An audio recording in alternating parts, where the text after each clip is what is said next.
भी नंबर 94 कहा था साहब ने। किधर है वो, लगती है मुझे।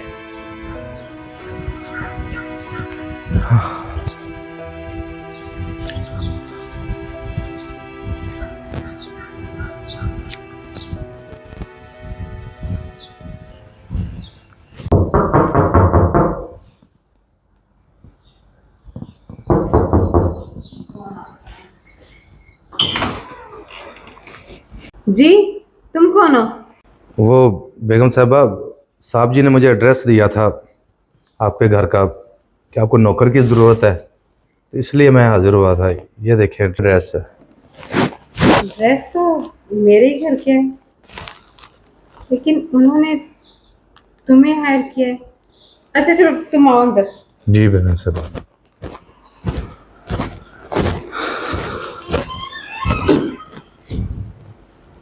खड़ी क्यों हो? बैठो। जी बेगम साहबा।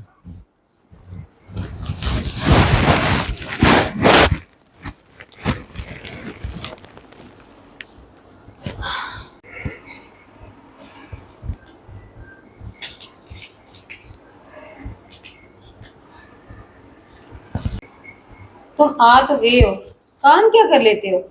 खाना वाना भी बनाना आता है कि नहीं? बेगम साहबा, मैं घर के सारे काम कर लेता हूँ, सफाई, झाड़ू पोछा और खाना भी बना लेता हूँ मैं।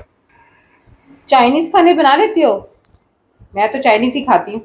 यकीनन वो तो बनाना नहीं आता होगा। शक्ल से तुम देहाती नजर आते हो।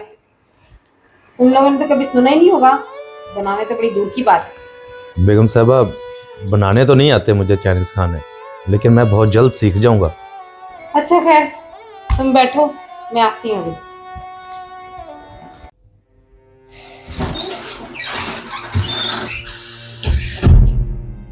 तुम्हारी जरूरत कैसी हुई है कि तुमने मेरी इजाजत लेना भी मुनासिब नहीं समझा? ओहो, तुम इतनी गुस्से में क्यों हो? क्या हो गया ऐसा? मेरी बात सुन लो गौर से।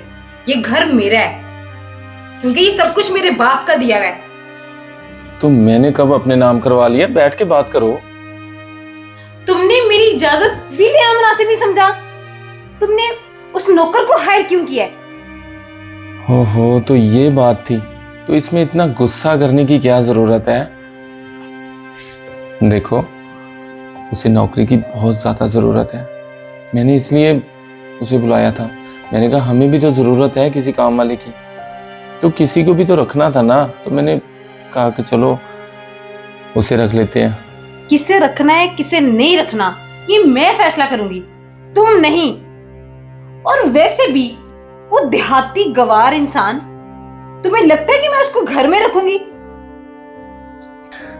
मैं मानता हूं कि वो गांव से आया है, लेकिन मैंने उसे बुलाया ज़रूर है। लेकिन तुम्हारा फैसला तो तुम ही करोगी कि उसे काम पे रखना है कि नहीं। हाँ, पर तुम जो भी फैसला करो सोच समझ के करना। वो बेचारा बहुत ज़्यादा मजबूर है और काम भी घर के सारे कर लेता है, खाने बना लेता है। हाँ, कुछ खाने होंगे जो उसे नहीं बनाने आते, वो सीख जाएगा। लेकिन बहुत ईमानदार है, और काम वाले मिल जाते हैं, ईमानदार नहीं मिलते। और सबसे बड़ी बात, वो एक मजबूर बाप भी है। उसकी जवान बेटी घर में बैठी है जिसकी वो शादी करना चाहता है, और उनके गांव के हालात अच्छे नहीं हैं। वो मजबूरी में यहाँ काम करने आया है। और तुम भी एक बेटी हो, इस बात को अच्छे से समझ सकती हो कि मैं क्या कहना चाह रहा हूँ। बस, मैं सब समझ गई। सॉरी, मैं उसको आज ही काम पे रख रही हूँ, ठीक है? मुझे ये नहीं पता था, आप मुझे पहले डिस्कस कर देते। I am sorry. वो करेगा, यहीं पे काम करेगा, ठीक है?